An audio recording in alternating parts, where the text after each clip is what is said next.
अस्सलाम वालेकुम, welcome back to my channel. I hope कि आप सब लोग ठीक होंगे, खैरियत से होंगे। मैं भी बिल्कुल ठीक हूँ, खैरियत से हूँ और सलाम दुआ तो हो गई है। और आज के इस व्लॉग में ना मैं दिन भर के अपने काम रूटीन जो मैं करती हूँ, जो मैं नहीं करती हूँ और जो काम मैंने अच्छे से किए हैं ना, वो सब मैं दिखाऊँगी। और मैंने अपने चैनल का नाम भी चेंज कर दिया है, आपने देखा ही होगा। और नेचुरल मैंने इसलिए रखा है क्योंकि मैं जो दिखाती हूँ ना बिल्कुल नेचुरल होता है, कोई भी फेक नहीं होता। तो चलो स्टार्ट करते हैं वीडियो को। तो सबसे पहले उठते ही मैं किचन में आ गई थी और सबसे पहले मैंने दूध गर्म किया। उसके पहले मैंने चाय भी पी ली थी, खुद के लिए जो बनाई थी। और सबसे पहले मैं ही उठी थी, घर पे कोई भी नहीं उठा था इस टाइम पे। तो मैं सोच रही थी कि मैं क्या बनाऊँ और कुछ समझ में नहीं आ रहा था। तो फिर मैं थोड़ी सी सफाई करने लगी। फिर मुझे याद आया कि बहुत दिनों से ना मैंने चावल की रोटी नहीं बनाई है और सब खाते भी हैं शौक़ से, तो क्यों ना मैं आज वही बनाऊँ। तो बस इसी की तैयारियों में लग गई। तो मेरी वाली रेसिपी कैसी होती है, चलो स्टार्ट करते हैं। तो सबसे पहले मैंने 2 छोटे-छोटे आलू लिए हैं, उसे मैंने इस तरह से पीस लिया है, ग्राइंड कर लिया है।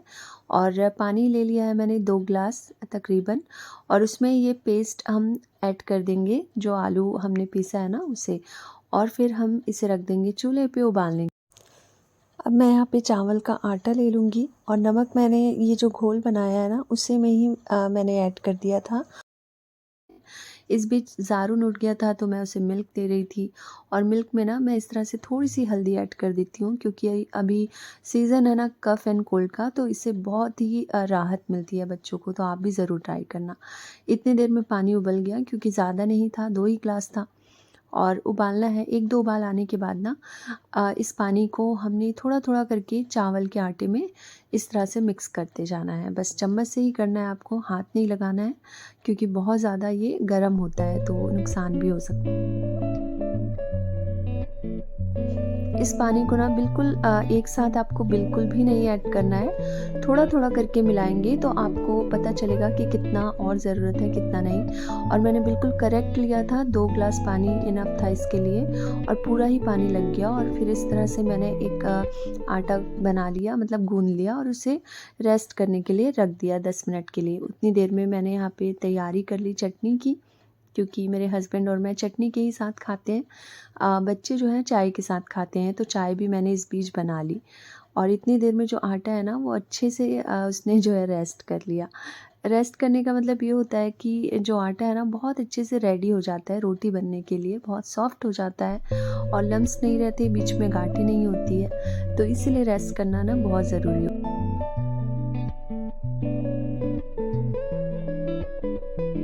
मैं यहाँ पे रोटी बनाना स्टार्ट कर ही रही थी तो ज़ारुन आ गया था मुझसे पूछने कि मैं क्या बना रही हूँ। तो मैंने उसे बताया कि मैं ये बना रही हूँ, तो वो खुश हो गया क्योंकि दोनों ही ना, आतिफ़ और ज़ारुन, चावल के आटे का चीला और रोटी इस तरह की चीज़ें ना बहुत शौक़ से खाते हैं।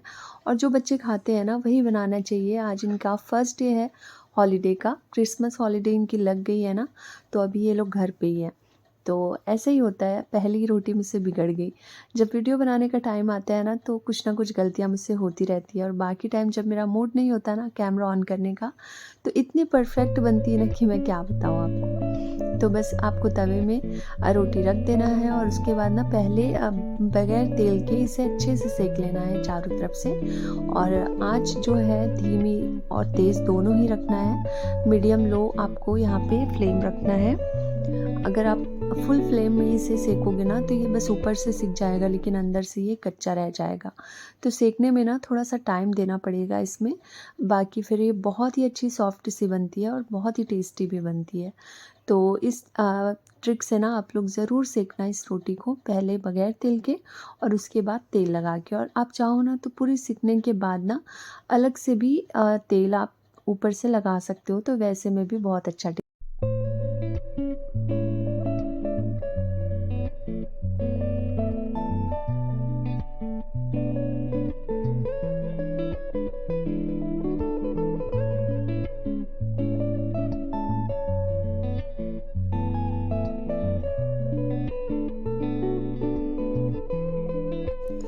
यहाँ आतिफ़ ज़ारून को मैं नाश्ता दे रही थी, गरमा-गरम रोटियाँ ला के दे रही थी।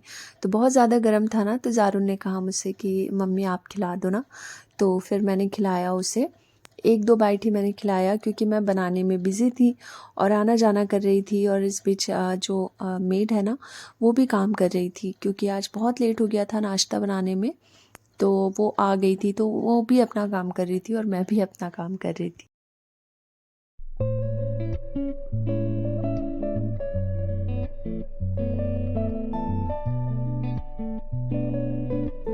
ऐसे मेरे बोलने से तो आपको समझ नहीं आएगा, लेकिन आगे मैं आपको दिखाऊंगी कि ये रोटियां कितनी सॉफ्ट बनती है। कोई यकीन ही नहीं करेगा कि ये चावल की रोटियां हैं। आप देख सकते हो बिल्कुल जो हम नॉर्मल आटे से बनाते हैं ना गेहूं की रोटियां, उस तरीके से ये बनी थी।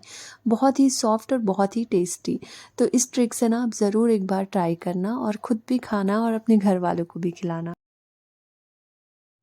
आज घर पे बहुत सारी सब्जियां आई थी और सर्दियों में तो सीज़न ही होता है ना, बहुत ही अच्छी-अच्छी सब्जियां आती है।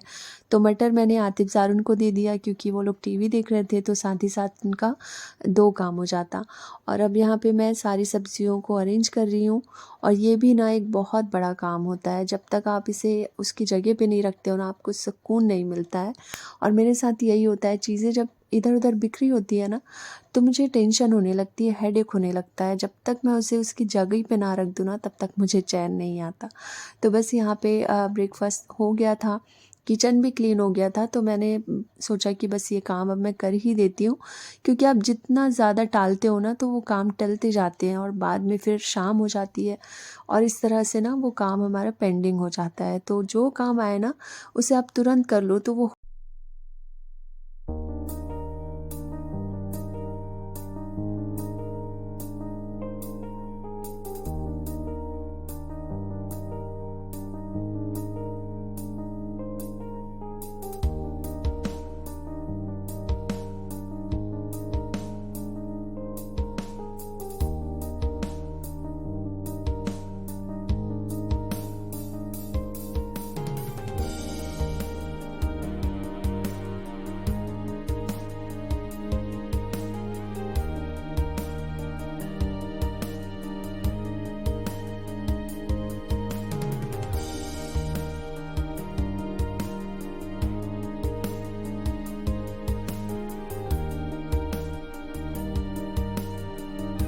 वैसे घर में जितने भी सामान आए, जो बैग्स होते हैं ना लास्ट में पॉलीथीन वाले, वो आप लोग रखते हो कि नहीं, मुझे कमेंट करके ज़रूर बताना। मैं ज़रूर रखती हूँ क्योंकि ये बहुत काम आते हैं। कुछ लोग इन्हें फेंक देते होंगे, लेकिन मैं इन्हें संभाल के रखती हूँ।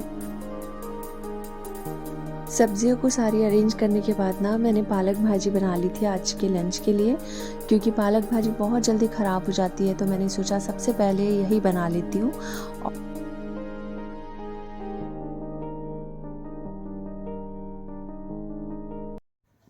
इतना करते-करते ना टाइम कब बीत गया पता ही नहीं चला, दोपहर हो गई और बच्चों को फिर भूख लगने लगी। तो अनार आए हुए थे, तो मैंने सोचा वो बना देती हूँ, मतलब दे देती हूँ उन्हें अच्छे से छिल के। तो इसे किस तरह से छिला जाए बिना मेहनत के और बहुत ही कम टाइम में ईज़िली, क्विक एंड ईज़ी, आपको एक मेथड मैं बताती हूँ। इस तरह से आप हाफ़ कट कर लो अनार को, और उसमें 4 इस तरह से ना कट लगा दो, और उसे उल्टा करके अपने हाथों पे रख दो, अपने पाम में, हथेलियों में। और इसके लिए हमें एक स्पून चाहिए, और इस तरीके से ना आप इसे मारते जाओ, इस तरह से, जिस तरह से मैं वीडियो में दिखा रही हूँ। तो पूरे अनार ना नीचे गिरते जाएंगे, बारिशें हो जाएगी अनार की, और बहुत अच्छे से ये अनार ना निकल जाता है बहुत ही ईज़िली, और टाइम का भी पता नहीं चलेगा आपको। और छिलके बिल्कुल नहीं जाते हैं, मुश्किल से 3-4 ही छिलके लास्ट में आपको मिलेंगे। बाकी सब अनार है ना जो बहुत अच्छे से निकल जाते हैं। तो ये भी ट्रिक आप ज़रूर आज़माइएगा एक बार, और आपका टाइम भी बचेगा और आपको अच्छा भी लगेगा। सब काम होने के बाद हमने लंच किया और फिर मैं थोड़ा-सा आराम करने आ गई थी, और आज मैंने नेल पेंट लगाया है इस कलर का, मुझे बहुत पसंद है नेल पेंट लगाना। दिन भर में ना आप एक काम ज़रूर अपने लिए करें, अपनी खुशी के लिए करें, जिससे आपको करने से खुशी मिलती है, अच्छा लगता है। तो बस मैंने यही किया और मुझे थोड़ा-सा फ्रेश फ़ील होने लगा, और यही था आज का व्लॉग। आई होप आप लोगों को पसंद आया होगा, अच्छा लगा होगा तो लाइक, शेयर एंड सब्सक्राइब। खुदा हाफ़िज़।